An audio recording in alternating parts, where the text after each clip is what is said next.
শুরুতেই তোমাদের একটা জিনিস দেখাতে চাই।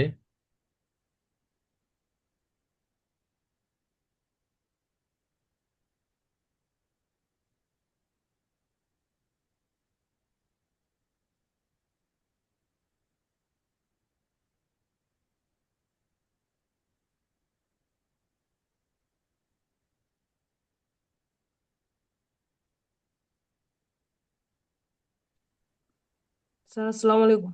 ওয়ালাইকুম আসসালাম।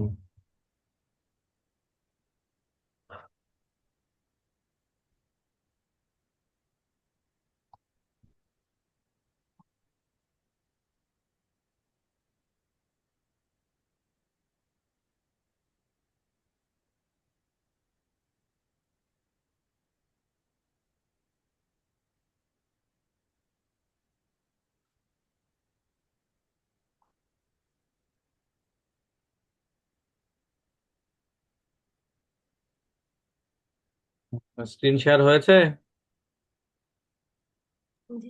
জি স্যার।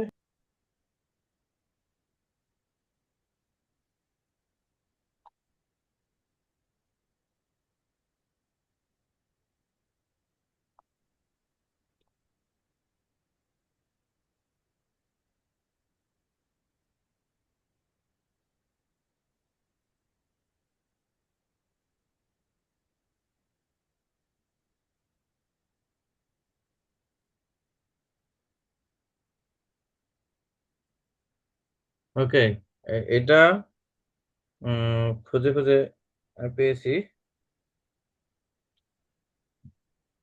এর এই নেমারটাকে আমরা আমি যে গল্পটা করি সবসময় সেই গল্পটা বোঝানোর জন্যই। আহ, তো প্রথমেই আহ, ধরো এটা একটা যৌগ। তো সেই যৌগটা এই এইটা হলো একটা এনএমআর মেশিন। এটা হলো একটা এনএমআর মেশিন। এই মেশিনের মাঝখানে একদম ভেতরে আমরা যৌগটা রাখবো, এই মেশিনের মাঝখানে। তো সেটা হচ্ছে এখানে বোঝাচ্ছে, এই যে দেখো, এগুলো দিয়ে বোঝাচ্ছে যে এই যে এই জিনিসটা হচ্ছে চৌম্বক ক্ষেত্রের ভেতরে আছে। বাইরে থেকে কারেন্টের মাধ্যমে উচ্চ চৌম্বক ক্ষেত্রের তৈরি করা হয় আর কি। তো এখানে কিছু লিকুইড নাইট্রোজেন অ্যামোনিয়া এগুলো তো আছে, বাট তার সাথে সুপার কন্ডাক্টিভ ম্যাগনেট বোঝাচ্ছে যে এখানে অত্যাধিক পাওয়ার সম্পন্ন একটা চুম্বক ক্ষেত্র সেখানে আছে। আচ্ছা, দেখো, ওই যে যখন আমরা মানুষকে এমআরআই মেশিনের মধ্যে রাখি, তখন এরকম করে এই যে এটা বোঝাচ্ছে এটা বন বন করে ঘুরছে আর কি। এই যে যে একটা গোল জিনিসের মধ্যে মানুষকে ঢুকানো হয়, এরকম একটা জিনিস। অর্থাৎ চারিদিক থেকে এই যে এটা কেটে বোঝাচ্ছে যে এটা চুম্বক, এটা তো কাটা অংশ। ওটা কাটা না আর কি, মানে ভেতরটা বোঝানোর জন্য কেটে দেখাচ্ছে এরকম করে। জিনিসটা এরকম গোল, আর এটা ঘুরছে, এটা বোঝাচ্ছে যে এটা ঘুরছে, বনবন করে ঘুরছে। এখন তাহলে ওই যৌগটা থাকবে কি ওই চুম্বকের মাঝখানে, সেটা বোঝানোর জন্য আবার কেটে কেটে বোঝাচ্ছে। এবং এই যে নল, এই নল দিয়ে ভেতরে ভেতরে সেই জিনিসটা প্রবেশ করাতে হবে, অর্থাৎ যৌগটা থাকবে। এটা হলো চুম্বক, চুম্বক বনবন করে ঘুরছে, তার মাঝখানে আবার ফাঁকা জায়গা। সেই ফাঁকা জায়গায় একটা নলের মধ্যে সেই নমুনাকে রাখা হবে। এই জন্য যে বোঝাচ্ছে যেটা মুখ, এই মুখ দিয়ে এই যে একটা স্যাম্পল স্যাম্পল দেওয়া হলো যে মুখের মধ্যে। তাহলে ওই এটা হলো চুম্বক, চুম্বকের মাঝখানে উপর থেকে নল দিয়ে এই যে এখানে একটা স্যাম্পল দেওয়া হয়েছে। স্যাম্পল মানে এখন বুঝতে হবে যে মনে করো মানুষ, মানুষকে এই জায়গাটায় রাখা হচ্ছে, মানুষকে এই জায়গায় রাখা হচ্ছে একটা যৌগ। মনে করো ইথানল, ইথানলের যে বারবার তো আমরা ইথানলের ছবিটা আঁকিয়েছি, কেমন হয় ইথানলের ছবি সেটা আমরা জানি। এখন আমরা দেখি,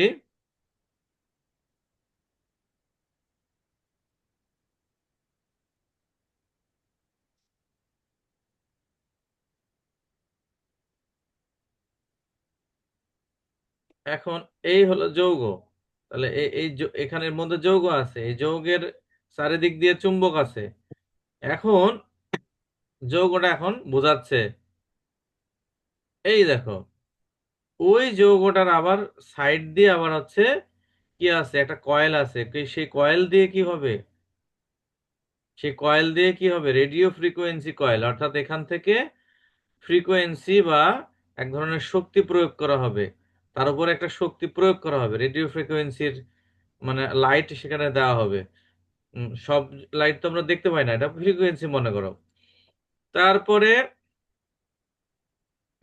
তারপরে হচ্ছে যে এই ধরো যৌগ সেই জায়গাটায়, তাহলে জুম করে ভালো করে খেয়াল, মানে জিনিসটা বুঝতে পারলে ভালো।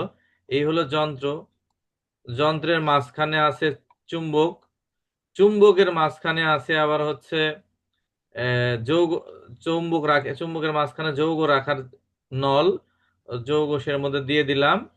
আচ্ছা, যৌগ যে জায়গাটা যাচ্ছে সেই যৌগের চারপাশে আবার একটা ম্যাগ যৌগের একটা মাঝখানে ফ্রিকোয়েন্সি আবার আছে। কি আছে, এই যে frequency। এই যে কয়েল, রেডিও ফ্রিকোয়েন্সি দেওয়ার জন্য কয়েল। এই কয়েলটার কাজ কি, এই যৌগগুলোকে উত্তেজিত করা, তার উপরে শক্তি প্রয়োগ করা। যাও। আচ্ছা, এখন এক একটা যৌগটাকে এখন যৌগটাকে একটা জুম করে নিয়ে আসবে।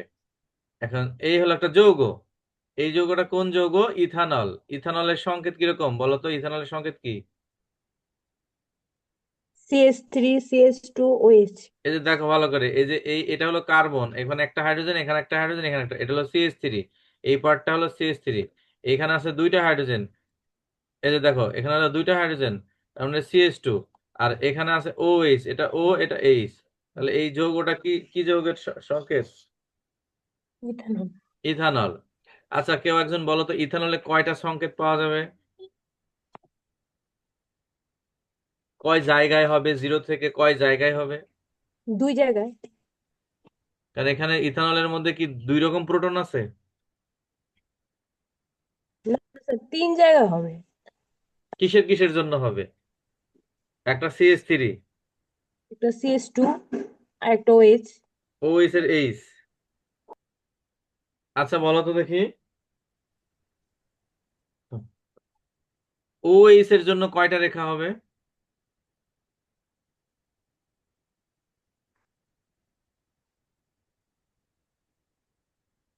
OH এর জন্য কয়টা রেখা হবে বলো? স্যার একটা। সেটা জিরোর কাছে না জিরো থেকে দূরে? স্যার দূরে। আচ্ছা, CH2 এর জন্য কয় রেখা হবে বলো, CH2 এর জন্য কয় রেখা? CH2 এর জন্য চারটা। কি জন্য বলো? তার পাশের কার্বনের সাথে তিনটা প্রোটন আছে, তার সাথে এক যোগ করতে হবে। আচ্ছা, আর CH3 এর জন্য কয়টা হবে? তিনটা। তিনটা।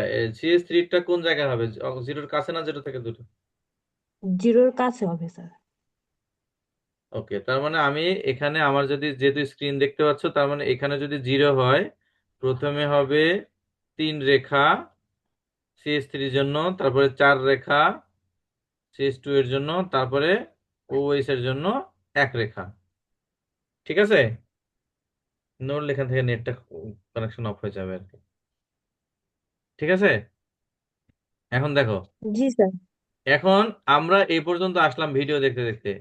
এই যৌগটাকে কার মধ্যে রাখা আছে? একটা চুম্বকের মাঝখানে। আহ, চৌম্বকের মাঝখানে আছে। আবার তার এই যৌগের উপরে কি ফেলা হচ্ছে, কি প্রয়োগ করা হচ্ছে? রেডিয়েশন। এই যৌগের উপরে কি দেওয়া হচ্ছে? রেডিয়েশন। Radiation radiation. ফেলা হচ্ছে। এই উপরের দিকে তীর চিহ্ন দিয়ে B0 দিয়ে কি বোঝাইছে? চুম্বক ক্ষেত্র প্রয়োগ করা হয়েছে। B0 এখানে হলো চুম্বক ক্ষেত্র, বাহ্যিক চুম্বক ক্ষেত্র প্রয়োগ করা হয়েছে। তাহলে এই যে যৌগ, এই যৌগটা আছে এখানে, বাইরে চুম্বক, এটা চুম্বকের যে ফিল্ড, চুম্বক ক্ষেত্র। আর এখানে যৌগ, যৌগের চারপাশে আবার রেডিয়েশন তার উপরে অ্যাপ্লাই করার জন্য তার একটা সেখানে আহ, এই মাইক্রোওয়েভ রেডিয়েশন তার উপর প্রয়োগ করার জন্য সেখানে একটা ফ্রিকোয়েন্সি ক্রিয়েটর দেওয়া আছে। এই অবস্থায় যখন তার উপরে ফ্রিকোয়েন্সি যখন দেওয়া হইলো, তখন যৌগটা এরকম ঘুরতে, এখন দেখো এখানে নিয়ে আসলো। এখন আবার দেখো এই অংশটা এখন কি, এই গোল অংশটা কি?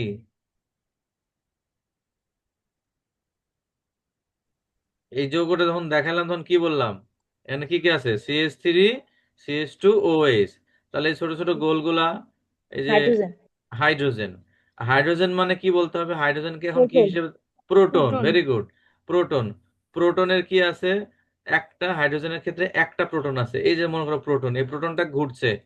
তো কিভাবে ঘুরছে? লাটিম যখন লাটিম যখন ঘুরতে ঘুরতে থেমে যায়, তখন দেখবা যে মাথাটা হেলে দুলে ঘুরছে। দেখো তো এইভাবে ঘুরছে কিনা। জি স্যার। লামোর গতি। হ্যাঁ, মনে করতে। এই তো আস্তে আস্তে আসছো, মানে এই অ্যানিমেশনটা পারফেক্ট একটা অ্যানিমেশন খুঁজে খুঁজে পেয়েছি। এখন এই যে যৌগটা, এই যৌগ, এই যে প্রোটনটা, এই প্রোটনটার যে এই যে তীর চিহ্ন দেখতে পাচ্ছ, মানে বোঝাচ্ছে এটা একটা নিজে চুম্বকীয় ক্ষেত্র। বাহ্যিক চুম্বক ক্ষেত্রের প্রভাবে কি করবে কোনোটা, এই যে ঘোড়াটা, এই ঘোড়াটা দেখো এটা যেমন ঘুরছে, এই যে অক্সিজেনের সাথে এটা দেখো জোরে ঘুরছে, ভালো করে খেয়াল করো। দেখছো ও এই সেটটা জোরে ঘুরছে, আর CH3টা কি হচ্ছে? আস্তে ঘুরছে। তাহলে এইটা থেকে যে যে ধরনের রেখা পাওয়া যাবে, এটা থেকে তার থেকে কাছে বা দূরে রেখা পাওয়া যাবে। দেখতে পাচ্ছ? জি স্যার। তাহলে এখানে কয় ধরনের প্রোটন? এক ধরনের, দুই ধরনের, তিন ধরনের। কয়টা রেখা পাওয়া যাবে? তিনটা রেখা। তিন। আচ্ছা, এই যে শিল্ডিং আর ডিশিল্ডিং, এটা দিয়ে বুঝাইছিলাম আচ্ছাদন আর অনাচ্ছাদন। কোনটা অনাচ্ছাদিত হবে? ওএইচ। ও এই সেটটা। এখানে লেখা আছে মোর শিল্ডিং, মানে বেশি আচ্ছাদিত। আর দেখো লেস, লেস শিল্ডিং মানে অনাচ্ছাদিত।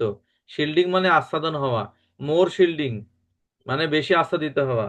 লেস শিল্ডিং মানে আচ্ছাদিত কম হওয়া বা অনাচ্ছাদিত হওয়া। এখন দেখো,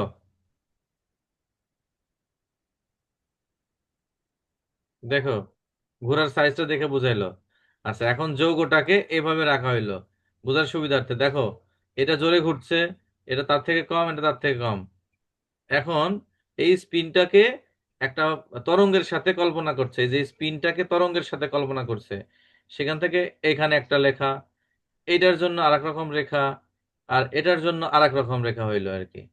ঠিক আছে? যেহেতু এটা খুব দ্রুত ঘুরছে, তার ফ্রিকোয়েন্সি বেশি, মানে ঘন ঘন ঘন ঘন। আর একটু কম, একটু একটু ঢিলা।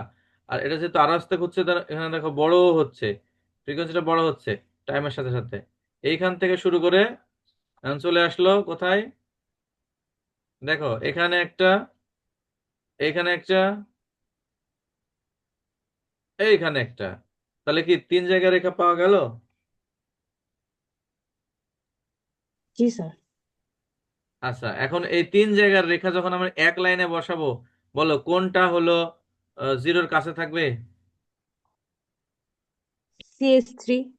CH3টা দেখো, দেখো হয়েছে, হয়েছে, তিনটা তিন জায়গায় সেট হয়েছে। ওই জি স্যার। তিনটাকে এক জায়গায় করছে, তিনটা তিন জায়গায়। এখন দেখো, এই যে দেখো গ্রাফ দেখো। তাহলে কি এটা জিরোর কাছে, 1 2 3 4 5, এটা পাঁচের দিকে। হুম। নিয়ে এসো তোকে, বাবুকে নিয়ে এসো।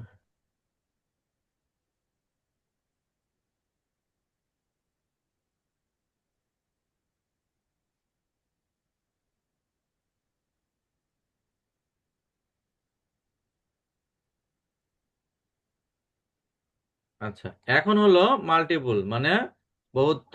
যোগলায়নের ফলে যখন একটি রেখা একাধিক রেখায় বিভক্ত হবে, তখন আমরা আবার সেটাও আমরা শিখেছি, শিখেছি না? দেখো,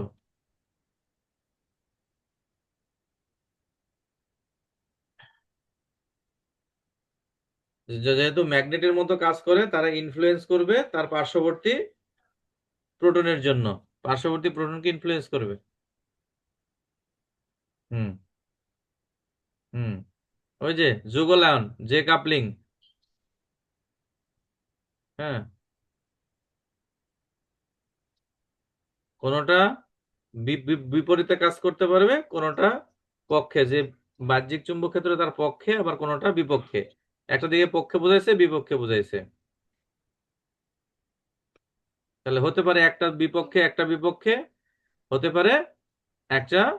দেখো এই যে এখান দিয়ে বুঝাইলাম যে এখানে যে দুইটা জিনিস আছে, সেটা হতে পারে দুইটা নিচের দিকে, একই দিকে, একটা নিচে একটা উপরের দিকে, এটা উপরে এটা নিচের দিকে, অথবা দুইটাই উপরের দিকে, এখানে দুইটা নিচের দিকে, এখানে দুইটা উপরের দিকে। তাহলে যে যেটা সিএইচ টু, সিএইচ টুর জন্য কয়টা রেখা হবে? চারটা রেখা। এই যে দেখো, চারটা রেখার জন্য। এখন চারটা রেখা কিভাবে হচ্ছে বুঝছো? তাদের কম্বিনেশন গুলো আলাদা আলাদা হচ্ছে। ওইখানে তো আমরা বলছি শুধুমাত্র চারটা রেখা হচ্ছে, কিন্তু এখানে চারটা রেখা কেন হচ্ছে? দেখো এই দুইটার যে স্পিন, সেই স্পিন এই দুইটা নিচের দিকে, মানে যদি মনে করো এটা বামের দিকে, তাহলে বাম ঘূর্ণি। এই দুইটা যদি মনে করো দুইটাই ডানের দিকে ঘুরছে, একটা ডানে ঘুরছে একটা বামে ঘুরছে, প্রথমটা নিচে ঘুরছে, পরেরটা উপরের দিকে ঘুরছে, আর ওইখানে প্রথমটা উপরের দিকে ঘুরছে, পরেরটা নিচের দিকে ঘুরছে। তাহলে আমি বুঝতে চাচ্ছি যে এই দুইটার যে স্পিন, সেই স্পিনটা চার রকম ভাবে সজ্জিত হতে পারে। তার জন্য এটার জন্য রেখা।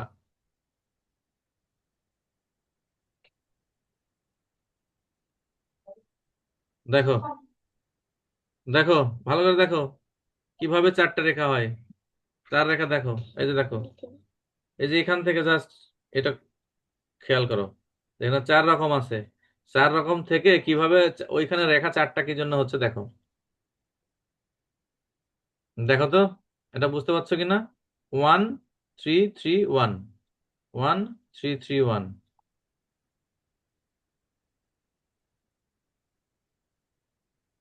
মানে চার ভাবে ঘুরে তার জন্য চারটা রেখা হইতেছে। হুম। এই যে দেখো, এই যে এটা হলো চার ভাগে, আর ওইটা একটা। তিন ভাবে আরেকটা। তো যারা শুনলে এতক্ষণ আর কি, কষ্ট করে, যারা কষ্ট করে শুনলে জিনিসটা, দেখলে ভিডিওটা, একটু বলো তো যে এই যে এনএম আর বর্ণালী যে আমরা অন্ধের মতো পড়তাম আর কি, তাই না? সেইটা আসলে আহ, বুঝানো, এটা আসলে কল্পনা করে বোঝানো, এটা খুব ইম্পর্টেন্ট, মানে জটিল একটা বিষয়।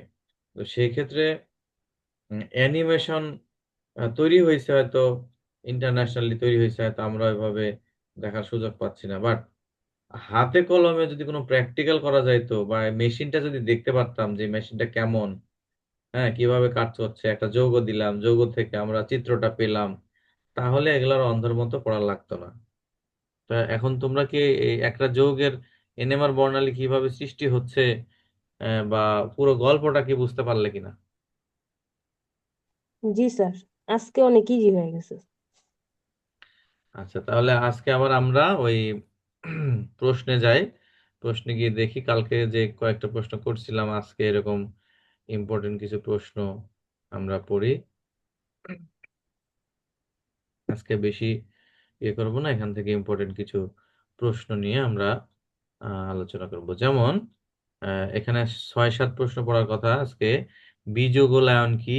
এ প্রোটনের সাথে বি প্রোটনের যুগলায়নের যাওয়ার এ প্রোটনের সিগন্যাল দ্বিপদী হয়, বি যুগলায়নের কৌশল সম্পর্কে ব্যাখ্যা করো। 3.20 মানে 20, 3.20তে পাওয়া যাবে। তা আমরা বীজগলয়ন পড়তে যাই, দেখি 3.20 কত কত নম্বর পাতায় আছে। 258। ওকে, 258 কাছাকাছি চলে আসছে, এই যে ওইটার শেষে।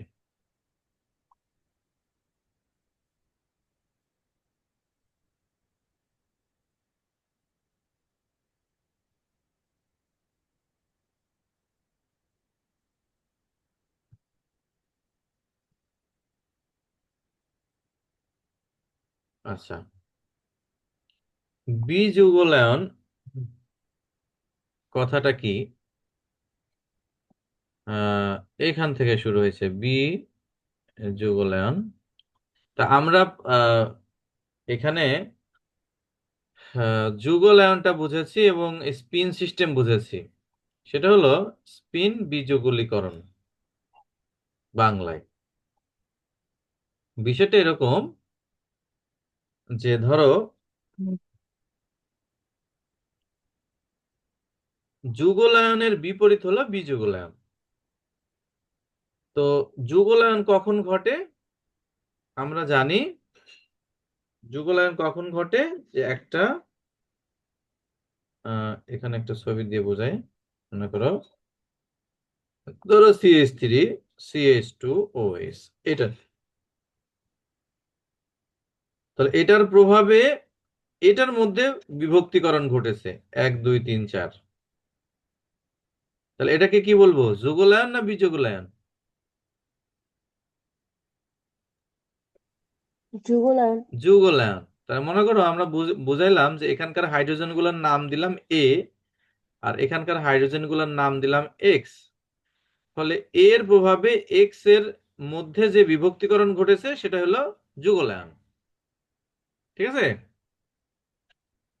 এখন যদি এরকম হয় যে একটার প্রভাবে আরেকটার যুগলায়ন যদি নষ্ট হয়ে যায়, তাহলে সেটাকে বলে বিযুগলায়ন।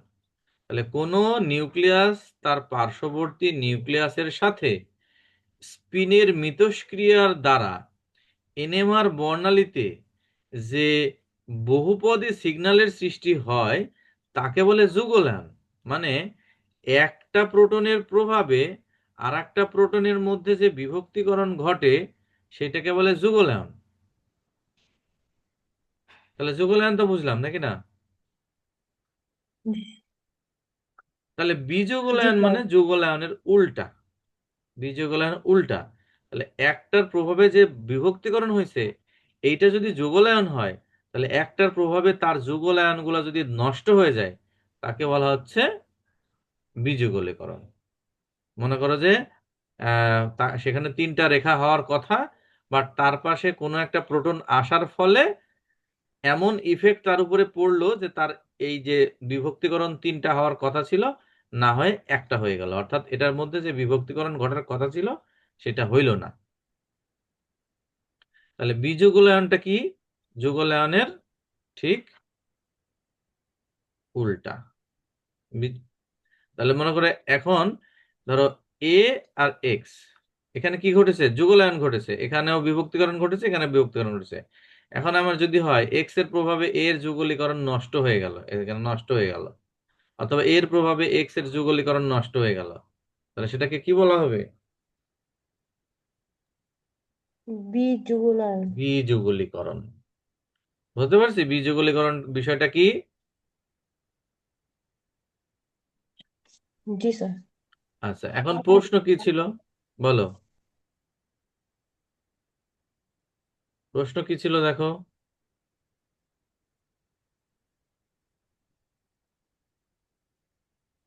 এই যে এ প্রোটন কিভাবে বি প্রোটনের যুগলায়নে যাওয়ার, এ যুগলায়নে এ প্রোটনের সিগন্যাল দ্বিপদী হয়, এ প্রোটনের সাথে বি প্রোটনের যুগলায়নে এ প্রোটনের সিগন্যাল দ্বিপদী হয়, বি যুগলায়ন কৌশল প্রয়োগে তা কিভাবে ব্যাখ্যা করবে? এটা হলো আমাদের প্রশ্ন। তাহলে এখন আমাদের ওইখানে আবার যাই।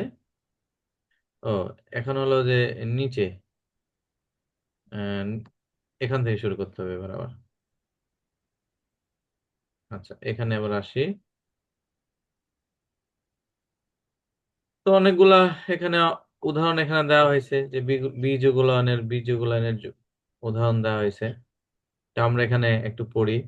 ইথাইল বেনজিন H1 বর্ণালী দেখা যায় যে C2 প্রোটন একটি চতুর্পদী, CH3 প্রোটন ত্রিপদী। মিথাইল প্রোটনকে বীজগলীকরণ করলে পার্শ্ববর্তী CH2 প্রোটন একটি মাত্র সিগন্যাল দেয়। আবার মিথিলিন প্রোটনকে বীজগলীকরণ করলে বি সিগন্যাল অপসারিত হয়। কি বোঝাইছে? ধরো এখানে 3 ধরনের এ, এটা এ বোঝাইছে, এটা বি, এটা সি।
আচ্ছা, তাহলে এখানে এই প্রথমটা হলো যুগলীকরণের চিত্র দেখাচ্ছে। এখানে তিনটা প্রোটন আছে, তিনটা মানে তিন ধরনের, এ বি সি। তো এটার জন্য এটা চিত্র, বি এর জন্য এটা চিত্র, সি এর জন্য এটা চিত্র। অর্থাৎ এই সিটা হলো বেনজিন, এবং গতকালকে আমরা দেখেছি বেনজিনের মধ্যে একটা বলয় ক্ষেত্র তৈরি হয়, চুম্বক বলয়, আর বলয়ের কারণে প্রায় এর মান 7-এর কাছাকাছি যায়। ফলে এখানে বেনজিনের মধ্যে যে কোনায় কোনায় হাইড্রোজেন গুলো আছে, সেই হাইড্রোজেন গুলার জন্য সি রেখাটা সৃষ্টি হয়েছে। তাহলে এখন দেখো,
হুম।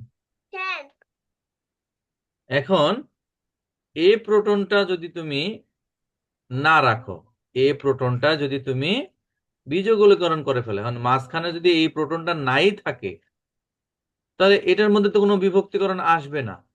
আবার এইটার এই এখানকার যে বি প্রোটন, সেটারও যদি তুমি বীজগোলীকরণ করো, তাহলে পাশেরও তো চার বিভক্তিকরণ হওয়ার কথা না। এখন এই উদাহরণটা দিয়ে তোমাদেরকে বোঝাইলাম, বোঝার চেষ্টা করো, বোঝার চেষ্টা করো যে এখানে প্রত্যেকটা রেখা, এখানে একটা দাগ, এখানে একটা দাগ, এখানে একটা দাগ হওয়ার কথা। তো সেটা হলো এন আমার বর্ণালী হইলো। এখন তার মধ্যে আবার যখন বিভক্তিকরণ ঘটছে, সেটাকে আমরা বলছি যুগলীকরণ, কাপলিং। এখন এটার তিনটা রেখা, তার ব্যাখ্যা হলো যে এটার তিনটা রেখা হওয়ার কারণ হলো এর পাশে দুইটা আছে, 2+1। আবার এটার চারটা রেখা, তার মানে এখানে 3 আছে, 3+1। এখন যদি তোমার এটা যদি না থাকে, তাহলে এটার কি চারটা রেখা হয়? না স্যার। এই জিনিসটাই হচ্ছে বীজগণিতকরণ। যে এরকম করে বুঝাইছে, এটার মানে হচ্ছে যে এখানে যদি আমি এই প্রোটনকে না রাখি, মানে এই প্রোটনের ইফেক্টটা যদি বাদ দিই, তাহলে এখানে আর দেখো চারটা দাগ নাই, এখানে কিন্তু একটা দাগ। কারণ এই দাগটা হয়েছিল তো এই পার্শ্ববর্তী প্রোটনের ইফেক্টের কারণে। আবার এখানে যদি আমরা আহ, ইয়ে করি, কি বলে, ভেঙে দিই, নষ্ট করে দিই, তাহলে তার পাশে যে তিনটা দাগ হয়েছিল সেটাও আর হচ্ছে না। তো এটাই তোমাদেরকে ওখানে ব্যাখ্যা করে সহজ কনসেপ্ট, মানে প্রশ্নটা এমন ভাবে উদাহরণ দিয়ে মানে দিয়ে রাখছে যে যাতে স্টুডেন্ট মানে যে একদম অরিজিনালি না জানে, না বুঝে, তাহলে ওটা ওইভাবে লিখবে ঠিকই, কিন্তু সে আসলে বুঝাতে পারবে না, তার মুখস্থ অন্ধের মধ্যে মুখস্থ করতে হচ্ছে। তাহলে এখানে কনসেপ্টটা হচ্ছে যে বিযুগলীকরণ কি। বিযুগলীকরণ হলো যুগলায়নের বিপরীত, অর্থাৎ যেরকম কারণে একটা প্রোটনের যে এনএমআর চিত্র, সেটা যখন বিভক্তি হয়ে বিভক্তিকরণ ঘটে, এটা যদি বিযুগলীকরণ করে, আর তার বিপরীত যাতে বিযুগলীকরণ। আর এ প্রোটনের সাথে বি প্রোটনের যদি যুগলায়ন হয়, তাহলে এ প্রোটনের সিগন্যাল দ্বিপদী হয়। কখন দ্বিপদী হয়, কখন একপদী হয়? তাহলে এটার প্রভাবে যখন এটার আমি সিগন্যাল তৈরি করি, তখন এটা দ্বিপদী হয়। আবার এটার জন্য এটার যদি সিগন্যাল তৈরি করি, তাহলে দ্বিপদী হয়। আর বীজ উলায়নের ফলে কি হয়, যখন একটার উপরে আমরা এরকম করে ক্রস দিচ্ছি, তখন আর একটা সিঙ্গেল রেখা হচ্ছে। আবার এটার উপরে ক্রস দিলে এই পাশেরটার সিঙ্গেল হচ্ছে। এটাই একটা উদাহরণ দিয়ে বুঝাইতে হবে তোমাদেরকে।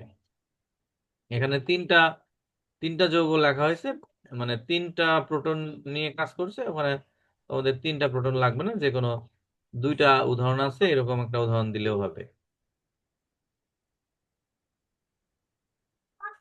দেখো বুঝতে পারলে কিনা,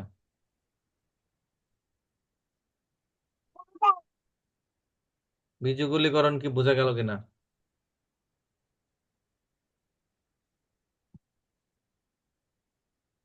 হয়েছে বীজগণিতকরণ? জি স্যার। ওকে, আর একটা ছোট্ট প্রশ্ন উপরে শেষ করবো একটা। তারপরে চিত্রটা কি ছিল? তারপরের প্রশ্নটা কি ছিল?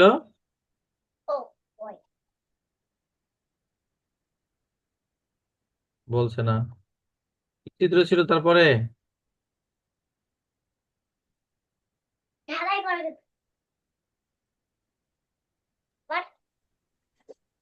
কার্ভ প্লাস কার্ভ সম্পর্কে ধারণা দাও। এই কার্ভ ব্যবহার কিভাবে সিস ও টান সমাণু শনাক্ত করা যায়? আচ্ছা,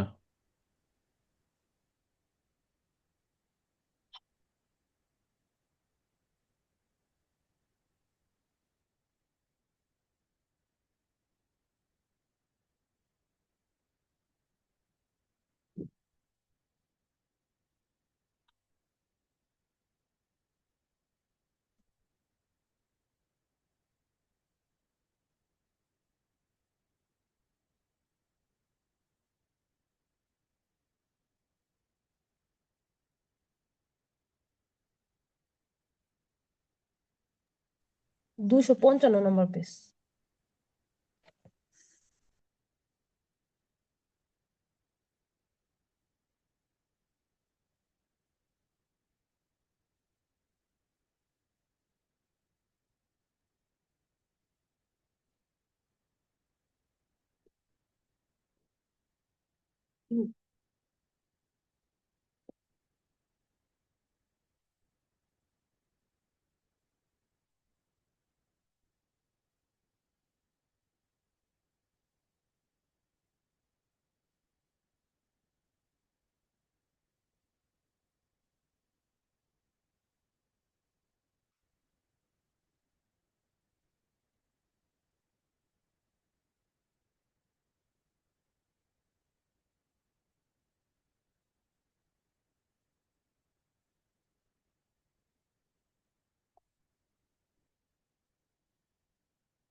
স্যার কথা তো শোনা গেতেছে না।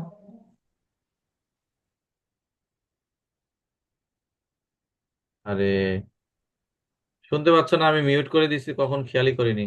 এবার শুনতে পাচ্ছ? জি জি স্যার। স্যার। এই রে। আচ্ছা, এখন এই যে কার্প্লাস চিত্র, আহ এটা হলো কার্প্লাস চিত্র। এটার সংজ্ঞাটা হচ্ছে যুগলায়ন ধ্রুবক জে আর দ্বিতলীয় কোণের সম্পর্ক। এটা প্রকাশ করার জন্য যে চিত্র, সেটা হলো কার্প্লাস চিত্র। ঠিক আছে? কার্প্লাস চিত্রের মধ্যে কার সাথে সম্পর্ক প্রদান করেছে? একটা হলো, এই যে দেখো, জে আর কি, ফাই। J R phi. যেটা কি যুগলায়ন ধ্রুবক, যেটা কি যুগলায়ন ধ্রুবক, ফাইটা কি কোন দ্বিতলীয় কোণ। দ্বিতীয়? এখন আমরা তোমাদেরকে দ্বিতলীয় কোণটা কি সেটা বোঝাচ্ছি। মনে করো CH3 CH3 দুইটা একটা যৌগ। এখন দুইটা কার্বন দিলাম এইভাবে বোঝানোর জন্য, এখানে একটা কার্বন, এখানে একটা কার্বন। এখন এরকম করে বাঁকা করে দিলাম। এই ধরো আমি এরকম করে যৌগটা দিলাম। এখন এখানে হাইড্রোজেন হাইড্রোজেন হাইড্রোজেন। বুঝতে পারছি কি যৌগটা? আচ্ছা, এখন তুমি মনে করো, ধরো কথার কথা মনে করো যে এইটা হলো একটা রিক্সা বা ভ্যানের এই একটা চাকা, এরকম মনে করো। আর ওই সাইডে আর একটা চাকা আছে, দুই পাশে দুইটা চাকা থাকে না রিক্সায়? জি স্যার। আচ্ছা, তাহলে তুমি কি দুইটা চাকা দেখতে পাচ্ছ না পাচ্ছ না? দেখা যাচ্ছে। এখন সরাসরি যদি একদম সোজা এখান থেকে দেখো, সোজা এই বরাবর দেখো, আমরা যদি সোজা একদম রিক্সার পাশে দাঁড়িয়ে দেখি, তাহলে কি দুইটা চাকা দেখা যাবে না একটা চাকা দেখা যাবে? একটা দেখা যাবে। তাহলে এই হলো একটা চাকা, কিন্তু ওইটা নিশ্চয়ই ওই পাশে আর একটা চাকা আছে। বুঝছো না বুঝো নাই? জি স্যার। তাহলে এই পাশের চাকায় কয়টা হাইড্রোজেন? একটা, দুইটা, তিনটা। তিনটা। তিনটা হাইড্রোজেন। ওই পাশের চাকায় কয়টা হাইড্রোজেন? একটা, তিনটা। দুইটা, তিনটা। এখন এই যে তল বলতে কি বোঝাচ্ছে, যে এই যে এইখানে একটা হাইড্রোজেন, এই বরাবর তুমি মনে করো একটা তল। ঠিক আছে? আর এটা হলো সামনের কার্বনের ক্ষেত্রে। আর ওই পাশে আর একটা যে হাইড্রোজেন, ওই পাশে আর একটা তল। এই দুই তলের মধ্যে যে ডিফারেন্স, এটা হলো দ্বিতলীয় কোণ। ঠিক আছে, এটা হলো দ্বিতলীয় কোণ। আহ, সেই দ্বিতলীয় কোণ একটা যৌগের যে যুগলায়ন ধ্রুবক, সেই যুগলায়ন ধ্রুবকের মান যদি জানা থাকে, তাহলে এই কোণের সাথে একটা রিলেশন তৈরি করা হয় এবং একটা মান থেকে আরেকটা মান বের করা যায়। যদি কোণটা জানা থাকে তাহলে জে এর মান পাওয়া যাবে, আবার জে এর মান জানা থাকে তাহলে কোণের মান পাওয়া যাবে। তো এখান থেকে বলছে যে এই কার্ভ থেকে দেখা যায় যে জে এর মান 0, 0 এবং 180, এখানে সব থেকে জে এর মান বেশি, কারণ এদিকে হলো জে, এদিকে হলো জে এর মান বসানো হয়েছে। জে এর মান সব থেকে 0, 0 থেকে 12 পর্যন্ত। তো এই এই এই যে লেভেল, এই লেভেলে এখানে সব থেকে এখানে হচ্ছে কি 0, জে এর মানটা বেশি। হ্যাঁ, আর সব থেকে কম কোন জায়গায়? এই জায়গায়। তো এই জায়গায় কত ডিগ্রি? ডিগ্রি হিসেবে 0 ডিগ্রি। এই যে 0 ডিগ্রি, 20, 40, 60, তাহলে সব থেকে বেশি কত ডিগ্রিতে? 0 ডিগ্রিতে। অথবা 0 আর 180। এই যে এই পাশে 180 আছে, এই 180 ডিগ্রি, তাহলে 0 ডিগ্রিতে বেশি, 180 ডিগ্রি। আর কম, সব থেকে কম কোথায় আছে? এই যে 90, মাঝখানে 90 বরাবর কম আছে। তো ওটাও এখানে লেখা আছে যে 90-তে এর মান কম, 90-তে তখন সব মান কম বা শূন্য। তো এই যে সম্পর্ক, এটা হলো মানে কার্ভ। এবং কার্ভ এর সাহায্যে কি নির্ণয় করা যেতে পারে বলো? হ্যাঁ, কি নির্ণয় করা যায়? যে এর মান জানা থাকলে কি নির্ণয় করা যাবে? কোণ কোণ নির্ণয় অথবা কোণ যদি জানা থাকে, আমরা যেমন এই যৌগের মধ্যে যদি কোণ জানা থাকে, যুগলায়ন ধ্রুবক। যোগায়ন ধ্রুবক পাওয়া যাবে। ঠিক আছে, এরকম একটা উদাহরণ দিলে হয়ে গেল, একটা উদাহরণ দিলে শেষ। আমি বুঝতে পারছি। জি স্যার।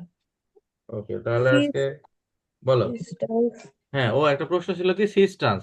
তো জি স্যার। সিস্টান্সের ক্ষেত্রে এই যে ওই উদাহরণটার কথাই বললাম। মনে করো এই যে যৌগ, এই যৌগের ক্ষেত্রে তোমরা কি জানো যে অক্ষীয় নিরক্ষীয় এই ধরনের একটা বিষয় ছিল? অক্ষীয় জি বন্ধন স্যার। তাহলে এই যে এ দিয়ে কি বুঝাইছে? এখানে যে এ আছে, এ দিয়ে কি বুঝাইছে?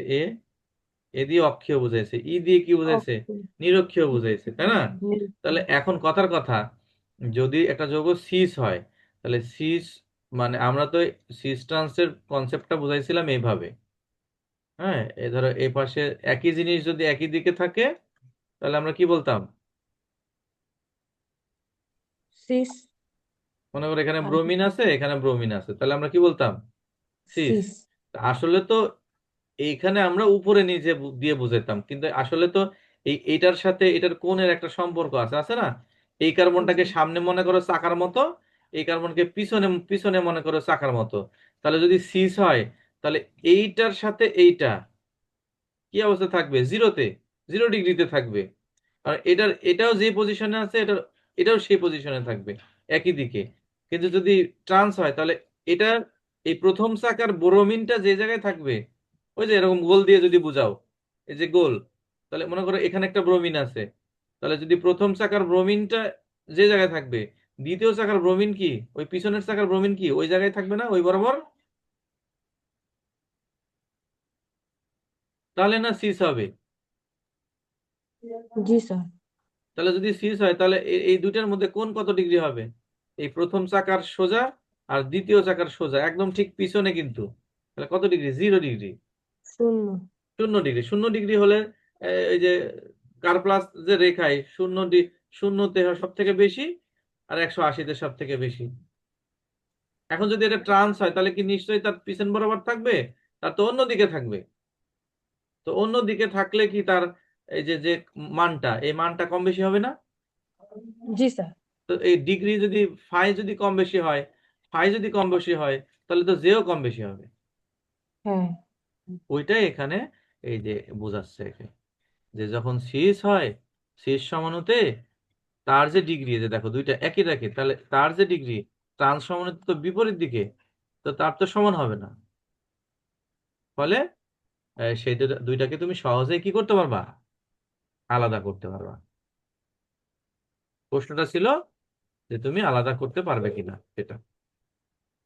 বুঝতে পারছি? জি স্যার। ওকে, তাহলে আজকে এই পর্যন্ত থাক, অনেক সময় হয়েছে। কালকে আবার ইনশাল্লাহ 10টায় শুরু করবো। ঠিক আছে স্যার। আসসালামু আলাইকুম। ওয়ালাইকুম আসসালাম।